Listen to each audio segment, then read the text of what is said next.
거.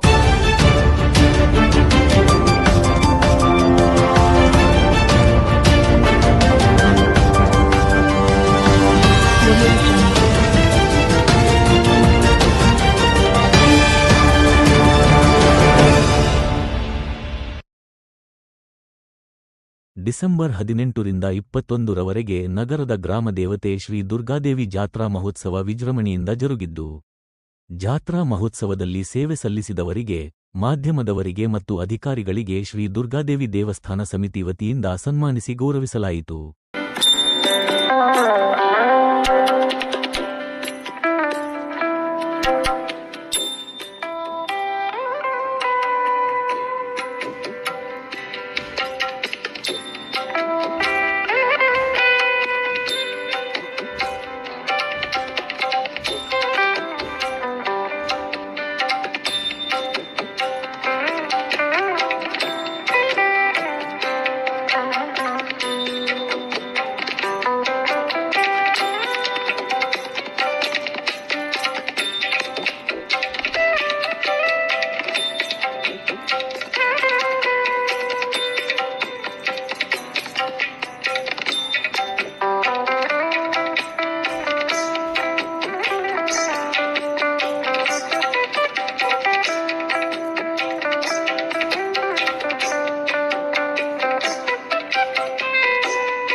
ಬಹಳಷ್ಟು ಹಿಂದುಳಿದಿತ್ತು ಅಂದರೆ ತಪ್ಪಾಗದು. ಯಾಕಂದರೆ ಹಿಂದೆ ನಮ್ಮ ಯಜಮಾನರು ಕಾಲದಲ್ಲಿ ಅವ್ರು ಬರೋಕ್ಕಿಂತ ಮುಂಚೆ ಇಲ್ಲಿ ಬಹಳಷ್ಟು ಗಾಂಜಾ ಹೊಡೆದ್ರು, ಕುಡುಕರು ಇಂಥವ್ರು ಇಲ್ಲಿ ಇರ್ತಿದ್ರು. ಅವನು ಇಲ್ಲಿ ಬರಬೇಕಾದ್ರೆ ಹಿಂದೂ ಮುಂದೆ ನೋಡುವಂಥ ಪರಿಸ್ಥಿತಿ ಅವತ್ತಿನ ಕಾಲದಲ್ಲಿ ಇತ್ತು. ನಮ್ಮ ಹಿರಿಯರಾದ ಅಮರಜ್ಯೋತಿ ದುರ್ಗಪ್ಪ ಅವರು ಇರ್ಬೋದು, ಮುರುಗೋಡು ದರ್ಶನಪ್ಪ ಇರ್ಬೋದು, ಜೋಗಲಿ ಕೆಂಪ ಹನುಮಂತಪ್ಪ ಇರ್ಬೋದು, ಉಪ್ಪಾಳ ಹನುಮಂತಪ್ಪ ಇರ್ಬೋದು, ಪಿ ಲಿಂಗರಾಜಪ್ಪನ ಇರ್ಬೋದು, ಅಶೋಕಪ್ಪನ ಇರ್ಬೋದು, ಇವರು ಜವಾಬ್ದಾರಿ ತಗೊಂಡ್ಮೇಲೆ ಸ್ವಲ್ಪ ಮಟ್ಟಿಗೆ ಸುಧಾರಿಸಿತು. ಅನಂತರದಲ್ಲಿ ಸಹಿತ ಅಮರಜ್ಯೋತಿ ದುರ್ಗಪ್ಪ ಅವರು ನನ್ನ ಕರ್ಕೊಂಡು ದೇವಸ್ಥಾನದಲ್ಲಿ ಅಡ್ಡಾಡ್ತಿದ್ರು. ಅವತ್ತಿನ ದಿನ ನಾವು ದೇವಸ್ಥಾನದಲ್ಲಿ ಶ್ರಾವಣ ಮಾಸದಾಗ ನಾವೊಂದು 100 ಮಂದಿಗೂ 50 ಮಂದಿಗೆ ಊಟ ಮಾಡಿಸ್ಬೇಕಾಗಿತ್ತು. ಸಹಿತ ನಮಗೆ ಬಹಳಷ್ಟು ಕಷ್ಟ ಇತ್ತು. ನಾವೆಲ್ಲ ಯಜಮಾನರು ಕರ್ಕೊಂಡು ಮನೆಗೆ ನಮ್ಮ ಗುರುಗಳು ಕರ್ಕೊಂಡು ಪೂಜಾರಿಯವ್ರು ಕರ್ಕೊಂಡು ನಾವು ಕಂಬಳೆ ಇಟ್ಕೊಂಡು ಮನೆಗೆ ಹೋಗಿ ಅಕ್ಕಿ ಹಾಕ್ಸಂದು ಬರ್ತಿದ್ವಿ. ಅರ್ಧ ಕೆಜಿ 1/2 ಕೆಜಿ ಅವ್ರ ಮನೆಗೆ ಕೊಟ್ಟಷ್ಟು ತೆಗೆದುಕೊಂಡು ಬಂದು ಶ್ರಾವಣ ಮಾಸದಲ್ಲಿ ಪ್ರಸಾದ ಮಾಡುವಂಥ ವ್ಯವಸ್ಥೆ ಇತ್ತು. ನಮ್ಮಲ್ಲಿ ಅಷ್ಟು ಕಷ್ಟ ಇತ್ತು. ಅಂಥ ಸಂದರ್ಭದಲ್ಲಿ ನಾವು 2011ರಲ್ಲಿ ನಮ್ಮ ಯುವ ಕಮಿಟಿ ಎಲ್ಲ ನಮ್ಮ ಹಿರಿಯರು ಯುವಕರಿಗೆ ಜವಾಬ್ದಾರಿ ಕೊಡ್ತಾರೆ. ನಾನು ಅಧ್ಯಕ್ಷರಾಗಿ ನಮ್ಮೆಲ್ಲ ಯೂತ್ ಕಮಿಟಿಯಿಂದ 11ರಾಗ ನಾವು ದೊಡ್ಡ ಜಾತ್ರೆಯನ್ನು ಮಾಡಿದ್ವಿ 2011ರಲ್ಲಿ. ಅವತ್ತು ಏನು ಜಾತ್ರೆ ಮಾಡಿದ್ವಿ, ಅವತ್ತು ಪಟ್ಟಿ ಕಲೆಕ್ಟ್ ಮಾಡಿದ್ವಿ. ಇವತ್ತು ಪಟ್ಟಿ ಕಲೆಕ್ಟ್ ಮಾಡಿದಾಗ ನಮ್ಮ ಎಚ್ ಸಿ ರಾಮಂತನೇ ಅವ್ರಿಗೂ ಮತ್ತು ಶ್ರೀನಾಥನೇ ಅವ್ರಿಗೂ ಬಹಳ ಮಹತ್ವ ಇದೆ. ಇವತ್ತು ನಾವೇನು ಗುರಿ ಸುತ್ತಾಗ್ತಾ ಇದ್ವಿ ಅದಕ್ಕೆಲ್ಲ ಶ್ರೀನಾಥನೇ ಅವರೇ ಕಾರಣ ಅಂತ ನಾನು ಹೇಳ್ಬೇಕಾಗತ್ತೆ. ಅವತ್ತು ಸಹಿತ ಅವತ್ತಿನ ದಿನ ನಮಗೆ ದೊಡ್ಡ ಪಟ್ಟಿ ಕೊಟ್ಟವರು ಸಹಿತ ನಾವು ನೆನಬೇಕಾಗತ್ತೆ. 2011ರಾಗ ಪ್ರಯಾಣ ಸಾಹೇಬರು 2 ಲಕ್ಷ ರೂಪಾಯಿ ಕೊಟ್ಟಿದ್ದಾರೆ 2011ರಾಗ. ಮಲ್ಲಿಕಾರ್ಜುನ ನಾಗಪ್ಪ ಅವರು 2,500,000 ಕೊಟ್ಟಿದ್ದಾರೆ. ಎಕ್ಬಾಲ್ ಅನ್ಸಾರಿ ಅವರು ಸಹಿತ 2 ಲಕ್ಷ ರೂಪಾಯಿ ಕೊಟ್ಟಿದ್ದಾರೆ. ಸಿಂಗಾಳ ಕುಟುಂಬದಿಂದ ಸಿಂಗಾಳ ವಿರೂಪಾಕ್ಷಪ್ಪ ಅವರು 1 ಲಕ್ಷ ರೂಪಾಯಿ ಸಹಿತ ಕೊಟ್ಟಿದ್ದಾರೆ. ಈ ತರ ನಮಗೆ ದೇಣಿಗೆ ದೊಡ್ಡ ಮಟ್ಟದಲ್ಲಿ ಕೊಟ್ಟ ನಂತರ ಅವತ್ತು ನಾವು 2011ರಲ್ಲಿ ದೊಡ್ಡ ಜಾತ್ರೆ ಮಾಡಿದ್ವಿ. ಆ ಜಾತ್ರೆ ಮಾಡಿದಾಗ ಎಲ್ಲ ಖರ್ಚು ಹೋಗಲಿಕ್ಕಾಗಿ ನಮಗೆ 4,70,000 ಉಳಿತು. ಅದು ದೊಡ್ಡ ಅಮೌಂಟ್ ಆಯ್ತು ನಮ್ಗೆ. ಅವಾಗ ನಾವು ಇಲ್ಲಿ ಗಾಳಮ್ಮ ಉಳಿತದೆ ತಟ್ಟಿ ಉಳಿತು. ಅವನ್ನ ನಾವು ಕಿತ್ತಬೇಕಂತ ಹೇಳಿದಾಗ ನಮ್ಮ ನಿಂಗರಾಜಪ್ಪನ ಅಲ್ಲ ನಾಳೆ ಬರೇ 4,70,000 ಏನು ಮಳೆಗೆ ಕಿತ್ತಾನ ಅಂತೀಯ ಅಂತಂದ. ಓಡನ್ ತಗೋಣ ಕಿತ್ತಾನ ಅಂತ ಹೇಳಿದ್ವಿ. ಅಮ್ಮ ಏನ್ ಮಾಡ್ತಾಳೆ ಓಡೋಣ ಅಂತ ಹೇಳಿದ್ವಿ. ಅವತ್ತು ಅಮ್ಮ ನಮ್ಗೆ ಯಾವುದೇ ರೀತಿಯಿಂದ ಕೆಲಸ ನಿಲ್ಲಿಸಲಿಲ್ಲ.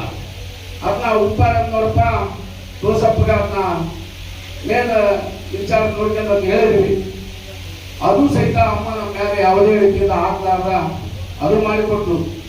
ಆ ನಂತರದಲ್ಲಿ ನಾವು ದುರ್ಗಮ್ಮನ ಪಕ್ಕದಾಗ ಅಲ್ಲಿ 8 ಮಳಿಗೆ ಮಾಡಿದ್ವಿ. ಅದು ಕಷ್ಟ ಅನಿಸ್ತಿಲ್ಲ ನಮಗೆ. ನಾವೇನು 21 ಮಳಿಗೆ ಮಾಡಬೇಕಂದಾಗ ಬೈಪಾಸ್ ರೋಡ್ನಲ್ಲಿ ಅವಾಗ ನಮಗೆ ಕಷ್ಟ ಅನಿಸ್ತು. ಅವಾಗ ನಾವು ದೊಡ್ಡನೆ ಅಂತ ಹೋಗಿ 21 ಮಳಿಗೆ ಮಾಡ್ಬೇಕಂತ ಮಾಡಿದ್ವಿ. ನಿಮ್ಮ ಸಹಕಾರ ಬೇಕು ಅಂತಂದಾಗ ಏನು ನಿನ್ನ ಹತ್ರ ರೊಕ್ಕ ಅಂತ ಕೇಳಿದ್ರು. ನಮ್ಮ ಹತ್ರ ಸ್ವಲ್ಪ ದನೆ ಅಂತ. ಎಷ್ಟು ಬೇಕು? ಬಹಳ ಕಡಿಮೆ ಬುದ್ಧದಲ್ಲಿ ಏನ್ ಮಾಡ್ತೀಯ? ಕಡಿಮೆ ನೋಡಂತಾನೆ ಅಂತಂದ್ವಿ. ಅದೇ ಮಂದಿ ತಲೆ ಪಟ್ಟಿಗೆ ಹೋಗ್ಬಾರ್ದು, ನೀವು ತಲೆ ಪಟ್ಟಿಗೆ ಹೋಗಲ್ಲ ನಾವು ಹಾಕಂತೀವಿ. ಹಂಗಿದ್ರೆ ನನ್ನ ಕೇಳುವಂತಂತಾನೆ ಅವರು. ಅವತ್ತಿನ ದಿನ ರೊಕ್ಕ ಕಡಿಮೆ ನಾನು ಕೇಳಿದ್ರು ಮಂದಿ ತಲೆ ಹೋಗ್ಬಾರ್ದು ಅಂತೇಳಿ ನಮ್ಮ ಎಚ್ ಸಿ ರಾಮಂತಯ್ಯರು ಹೇಳಿದ್ದಾರೆ. ನಾವು 21 ಮಳಿಗೆ ಸ್ಟಾರ್ಟ್ ಮಾಡಿದ್ವಿ.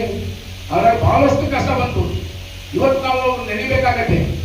ಯಾಕಂದ್ರೆ 21 ಮಳಿಗೆ ಕಟ್ಟಡದಾಗ ನಾನಂತೂ 1 ತಿಂಗಳು ಎಂಟಿ ಮಾಡಿಲ್ಲ. ಅಂತ ಟೈಮ್ನಾಗ ಬಹಳಷ್ಟು ಅವತ್ತಿನ ದಿನ ಬಹಳಷ್ಟು ವಿಘ್ನಗಳು ಸಹಿತ ನಮಗೆ ಅಡ್ಡ ಬಂದು. ಅಂತ ಸಂದರ್ಭದಲ್ಲಿ ಶ್ರೀನಾಥನಿಗೆ ಆ ಕಮಿಟಿಯವರಿಗೆ ನಾವು ಕೇಸ್ ಮಾಡ್ತು ಅಂತ ಅಂದಾಗ, ನಾರಾಯಣಪ್ಪ ನಾಯ್ಕನ ಇವತ್ತು ನಾವು ಅರೆಸ್ಟ್ ಮಾಡ್ತು ಅಂತ ಅಂದಾಗ, ದಣಿ ನನ್ನ ಫಸ್ಟ್ ಅರೆಸ್ಟ್ ಮಾಡಿ ಆಮೇಲೆ ನಂತರದಲ್ಲಿ ಇದು ಮಾಡಿದೆ ಅಂತೇಳಿ ಅವತ್ತು ಮುಂದೆ ನಿಂತ್ಕೊಂಡು ದಣಿ ಪಾದಯಾತ್ರೆ ಇಲ್ಲಿದ್ದ ಪಾದಯಾತ್ರೆ ಮುಖಾಂತರ ಮಳಿಗೆ ಸ್ಟಾರ್ಟ್ ಮಾಡಿದ್ವಿ. ಆ ಸ್ಟಾರ್ಟ್ ಮಾಡಿದ ಮೇಲೆ ನಮ್ಮ ಪರಾಣ ಸಾಹೇಬರು ಸಹಿತ ನಮ್ಗೆ ಅಷ್ಟೇ ಸಹಕಾರ ಕೊಟ್ಟರು. ಅವತ್ತಿನ ದಿನ ನಮ್ಮ ಲೋಕಸಭಾ ಸದಸ್ಯರು ಶಿವರಾಮಗೌಡರು ಅಷ್ಟೇ ಸಾಥ್ ಕೊಟ್ಟರು ನಮಗೆ. ಇವರೆಲ್ಲ ಸಹಕಾರದಿಂದ ಎಲ್ಲರೂ ಮತ್ತು ತಮ್ಮೆಲ್ಲರ ಸಹಕಾರದಿಂದ ಮತ್ತು ನನ್ನ ಕಮಿಟಿ ಸಹಿತ ನನಗೆ ಅಷ್ಟೇ ಮುಖ್ಯ. ಯಾವುದೇ ಒಂದು ಅಭಿವೃದ್ಧಿ ಕಾರ್ಯಗಳಾಗಬೇಕಾದ್ರೆ ಕಮಿಟಿ ಬಹಳ ಮುಖ್ಯ ನಮಗೆ. ನಾನೊಂದು ದಿಕ್ಕು ಹೋದೆ, ನನ್ನ ಕಮಿಟಿ ಒಂದು ದಿಕ್ಕು ಹೋಯ್ತು, ಇನ್ನೊಬ್ಬರು ಒಂದು ದಿಕ್ಕು ಹೋದರೆ ಯಾವುದೇ ಅಭಿವೃದ್ಧಿ ಆಗೋದಿಲ್ಲ. ಆ ನಿಟ್ಟಿನಲ್ಲಿ ನಮ್ಮ ಕಮಿಟಿ ಸಹಿತ ನಮಗೆ ಸಾಥ್ ಕೊಡಿತು. ಊರಿನ ಜನ ಸಹಿತ ಅಮ್ಮನ ಮಳಿಗೆ ಆಗಕ್ಕೆ ನಮ್ಮದು ಸಂಪೂರ್ಣ ಸಹಕಾರ ಇದೆ. ನಾವೆಲ್ಲ ನಿಂತ್ಕೊಂತೀವಿ, ಅಮ್ಮನ ಮಳಿಗೆ ಆಗಬೇಕು, ಅಮ್ಮ ಡೆವಲಪ್ ಆಗಬೇಕು ಅಂತ ವಿಚಾರದಲ್ಲಿ ಇಡೀ ಊರಿನ ಜನ ಸಹಕಾರ ಮಾಡಿದರು. ಇವತ್ತು ಜಾತಿ ಭೇದ ಮರೆತು ಅಂಥ ಸಂದರ್ಭದಲ್ಲಿ ಇವತ್ತು ನಾವು 21 ಮಳಿಗೆ ಕಟ್ಟಿದ್ದೀವಿ. ನಮ್ಮ ದುರ್ಗಾದೇವಿ ಕಮಿಟಿಯವರು ಪ್ರತಿಯೊಬ್ಬರನ್ನು ಕರೆದು ಯಾರು ತಾಯಿಯ ಸೇವೆ ಮಾಡಿದ್ದಾರೆ, ಆ ತಾಯಿಯ ಸೇವೆ ಮಾಡಿದವರು ಎಲ್ಲರನ್ನು ಸನ್ಮಾನ ಮಾಡುವಂತ ಒಂದು ಪವಿತ್ರ ಕಾರ್ಯವನ್ನ ಮಾಡಿದ್ದಾರೆ. ಜನರಲ್ಲಿ ಹೆಂಗಿರ್ತದಂದ್ರೆ ನೋಡಿ, ನೀವು ಶಾಲ್ ಹಾಕೋದು ದೊಡ್ಡದಲ್ಲ, ಆ ತಾಯಿಯ ಆಶೀರ್ವಾದವನ್ನು ಎಲ್ಲರಿಗೂ ಕೊಡಿಸಿದ್ದೀರಲ್ಲ, ಅದು ಬಹಳ ದೊಡ್ಡದು ಅಂತ ಮಾತನ್ನು ಈ ಸಂದರ್ಭದಲ್ಲಿ ಹೇಳಲೇಬೇಕಾಗ್ತದೆ. ಯಾಕಂದ್ರೆ ಒಂದು ಸಂಸ್ಕೃತಿ ಸಂಪ್ರದಾಯ ಒಂದು ಪರಂಪರೆ ಇರಬೇಕು. ಯಾವುದೇ ಒಂದು ದೇವಸ್ಥಾನಕ್ಕೆ ಹೋದಾಗ ಆ ತಾಯಿಯ ಆಶೀರ್ವಾದ ಸಿಕ್ಕಾಗ ಮಾತ್ರ ನಮ್ಮ ಎಲ್ಲ ಕೆಲಸಗಳು ಸಹಿತ ಆ ತಾಯಿಯ ಆಶೀರ್ವಾದ ಸರಳ ಆಗಲಿಕ್ಕೆ ಸಾಧ್ಯ ಅನ್ನುವ ಮನೋಭಾವನೆಯನ್ನ ಹೊಂದಿದವರು ನಾವು ಅನ್ನುವಂಥ ಮಾತನ್ನು ಮುಖ್ಯವಾಗಿ ನಾನು ಹೇಳಲಿಕ್ಕೆ ಬಯಸ್ತಾ ಇದ್ದೀನಿ. ಸಮಾಜದ ಅಧ್ಯಕ್ಷರಂತ ಮಾನ್ಯ ನಾರಾಯಣಪ್ಪ ನಾಯಕ್ ಅವರು ಈಗಾಗಲೇ ಸವಿಸ್ತಾರವಾಗಿ ಮಾಡಿದ ಕೆಲಸಗಳ ಬಗ್ಗೆ ಹೇಳಿದ್ದಾರೆ. ಯಾರು ₹1 ಕೊಟ್ಟವರು ನೆನೆಸಿದ್ದಾರೆ, ಹೆಚ್ಚಿನ ದುಡ್ಡು ಕೊಟ್ಟವರು ನೆನೆಸಿದ್ದಾರೆ. ಯಾಕಂದ್ರೆ ಯಾಕೆ ಹೇಳಿದ್ರೆ ನೆನೆಸೋದಕ್ಕಿಂತ ನಾವು ಕೊಡುತ್ತಲೇ ಹೇಳಲ್ಲ, ಇಲ್ಲಿದ್ದೇ ಕಮಿಟಿಯವರು ಕೆಲಸ ಮಾಡ್ತಿರಲ್ಲ, ಆ ಕೆಲಸ ಮಾತ್ರ ಬಹಳ ದೊಡ್ಡದು ಅಂತ ಮಾತನ್ನ ಮುಖ್ಯವಾಗಿ ನಾನು ಈ ಸಂದರ್ಭದಲ್ಲಿ ಹೇಳಲಿಕ್ಕೆ ಬಯಸ್ತಾ ಇದ್ದೀನಿ. ಇವತ್ತು ನಮಗೊಂದು ಧರ್ಮ ಇದೆ, ಒಂದು ಸಂಸ್ಕೃತಿ ಇದೆ.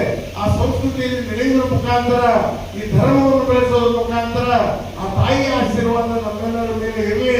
ಇನ್ನೂ ಹೆಚ್ಚಿನ ರೀತಿಯಲ್ಲಿ ಈ ಒಂದು ಸಮಿತಿಗೆ ಹೆಚ್ಚಿನ ಒಂದು ಏನು ಮಳಿಗೆಗಳಾಗಲಿ, ಕಲ್ಯಾಣ ಮಂಟಪ ಆಗಲಿ ಆದಷ್ಟು ಬೇಗ ಆಗಲಿ ಅನ್ನುವಂಥ ಅಭಿಪ್ರಾಯವನ್ನು ವ್ಯಕ್ತಪಡಿಸಿದ ಜೊತೆಗೆ 4 ದಿವಸ ಸತತವಾಗಿ ಈ ದೇವಿಯ ಜಾತ್ರೆ ಇಡೀ ಗಂಗಾವತಿ ಒಂದೇ ಅಲ್ಲ, ಇಡೀ ಕೊಪ್ಪಳ ಜಿಲ್ಲೆಯಲ್ಲಿ ಹೆಸರಾಗಿದೆ. ಯಾಕಂದ್ರೆ ಈ ಕಮಿಟಿ ಶಿಸ್ತುಬದ್ಧವಾಗಿ ಮತ್ತು ಯಾವುದೋ ಚಾಚು ಇದೇನು ತೊಂದರೆ ಆಗದ ಹಾಗೆ ಆ ತಾಯಿಯ ಆಶೀರ್ವಾದ ಇಲ್ಲಿ ನಡೆದಂತ ಕಮಿಟಿಯ ಎಲ್ಲ ಸದಸ್ಯರುಗಳು ಮತ್ತು ಇಲ್ಲಿ ಸೇವಾ ಮಾಡಿದಂತ ಸೇವಾ ಕಾರ್ಯಕರ್ತರು ಅವರೆಲ್ಲರಿಗೂ ಮತ್ತೊಮ್ಮೆ ಈ ಗಂಗಾವತಿ ವೈಯಕ್ತಿಕವಾಗಿ ನಾನು ಹೃದಯಪೂರ್ವಕ ಮತ್ತೊಮ್ಮೆ ಅವರನ್ನ ಚಪ್ಪಾಳೆ ಮುಟ್ಲ ಅಭಿನಂದಿಸ್ತೇನೆ. ಯಾಕಂದ್ರೆ ಸುಶಿಕ್ಷಿತವಾಗಿ ಸುರಕ್ಷಿತವಾಗಿ ಎಲ್ಲರಿಗೂ ಮತ್ತು ಈ ಸೇವಾ ಮಾಡಿದವರಿಗೆ ಆಶೀರ್ವಾದವನ್ನು ಮಾಡಿಸಿದ್ದಾರೆ. ಆ ತಾಯಿಯ ಆಶೀರ್ವಾದ ಎಲ್ಲರ ಮೇಲೆ ಇರಲಿ.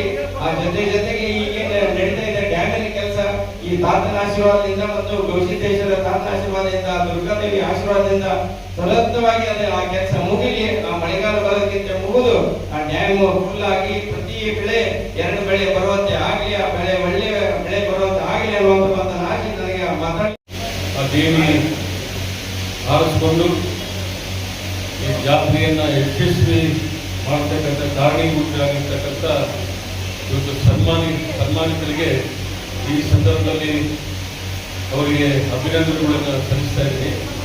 ಯಾಕಂದರೆ ಅವರ ಒಂದು ಸಹಕಾರದಿಂದ ಇವತ್ತು ಜಾತ್ರೆ ಬಹಳ ಯಶಸ್ವಿಯಾಗಿದೆ, ಬಹಳ ಪ್ರಸಿದ್ಧವಾಗಿದೆ ಮತ್ತು ಬಹಳ ಶಾಂತಿಯಿಂದ ಇವತ್ತು ಒಂದು ಐತಿಹಾಸಿಕ ಒಂದು ನಿರ್ಣಯಗಳನ್ನು ಇವತ್ತು ದೇವಸ್ಥಾನ ಸಮಿತಿಯವರು ಮಾಡಿರ್ತಕ್ಕಂಥದ್ದು. ಯಾಕಂದರೆ ಇದು ಬುನಾದಿ ದೇವಿ ದುರ್ಗಾದೇವಿಗೆ ಇವತ್ತು ಏನು ಜಾತ್ರೆಯಲ್ಲಿ ಕೆಲವು ನಿರ್ಣಯಗಳನ್ನು ತಗೊಂಡಿದ್ದಾರೆ ಅಧ್ಯಕ್ಷರು ಮತ್ತು ಸದಸ್ಯರುಗಳು ಮತ್ತು ಎಲ್ಲ ಹಿಂದುಳಿದವರು. ಇವತ್ತು ತಾತನ ಜಾತ್ರೆ ಜೊತೆಗೆ ದುರ್ಗಾದೇವಿ ಜೊತೆಗೆ ಎರಡೂ ಜಾತ್ರೆಗಳನ್ನ ವೈಭವೀಕರಣ ಮಾಡಿರ್ತಕ್ಕಂಥ ಕೆಲಸ ಇವತ್ತು ಇಡೀ ಗಂಗಾವತಿ ಜನರ ಮೇಲೆ ಒಂದು ಜವಾಬ್ದಾರಿ ಬಂದಿದೆ ಮತ್ತು ಯಶಸ್ವಿಯಾಗಿ ಇವು ಎರಡೂ ಜಾತ್ರೆಗಳನ್ನು ಬಹಳ ಸುಂದರವಾಗಿ ಬಹಳ ಅಚ್ಚುಕಟ್ಟುವಾಗಿ ಇವತ್ತು ಈ ಜಾತ್ರೆಯನ್ನು ನಡೆಸಿದ್ದಾರೆ. ಅದರಿಂದ ಇವತ್ತು ಅಧ್ಯಕ್ಷರಾದಂಥ ನಾರಾಯಣನವರಿಗೆ ಮತ್ತು ಸಮಿತಿಯ ಎಲ್ಲ ಸದಸ್ಯರು ಕೂಡ ಒಂದು ಅಭಿನಂದನೆ ಸಲ್ಲಿಸ್ತಾ ಇದ್ದೀನಿ. ಯಾಕಂದ್ರೆ ಎಲ್ಲಿ ಒಂದು ತಪ್ಪು ಆಗಿಲ್ಲ. ಇವತ್ತು ಕಾನೂನು ಚೌಕಟ್ಟಿನಲ್ಲಿ ಇವತ್ತು ಜಾತ್ರೆಗಳನ್ನು ಮಾಡಿರ್ತಕ್ಕಂಥದ್ದು ಬಹಳ ದೊಡ್ಡ ಐತಿಹಾಸಿಕ ಕೆಲಸ. ಯಾಕಂದ್ರೆ ಇವತ್ತು ಹಳ್ಳಿಗಳಲ್ಲಿ ಬಹಳ ಭಿನ್ನಾಭಿಪ್ರಾಯಗಳಿಂದ ಜಾತ್ರೆಗಳು ನಡೀತಾರೆ. ಆದರೆ ಇವತ್ತು ಗಂಗಾವತಿ ನಗರದಲ್ಲಿ ಎಲ್ಲ ಸರ್ವ ಸಮಾಜವರು ಒಂದಾಗಿ ಆ ತಾಯಿ ಜಾತ್ರೆ ಅದಾದ್ಮೇಲೆ ಸರ್ವಸ್ವಾಮಿ ಜಾತ್ರೆಯನ್ನ ಬಹಳ ಸುಂದರವಾಗಿ ಯಶಸ್ವಿಯಾಗಿ ಒಗ್ಗಟ್ಟಾಗಿ ಮಾಡಿರ್ತಕ್ಕಂಥದ್ದು ಎಲ್ಲರಿಗೂ ಇವತ್ತು ನಾನು ಧನ್ಯವಾದಗಳು ಅಭಿನಂದನೆಗಳು ತರ್ತಕ್ಕಂಥದ್ದು. ಮತ್ತು ಇವತ್ತು ನಮ್ಮ ಗ್ರಾಮ ದೇವತೆ ಆಗಿದ್ದ ದುರ್ಗಾದೇವಿ ಬಹಳ ಶಾಂತಲಾಗಿದ್ದಾರೆ.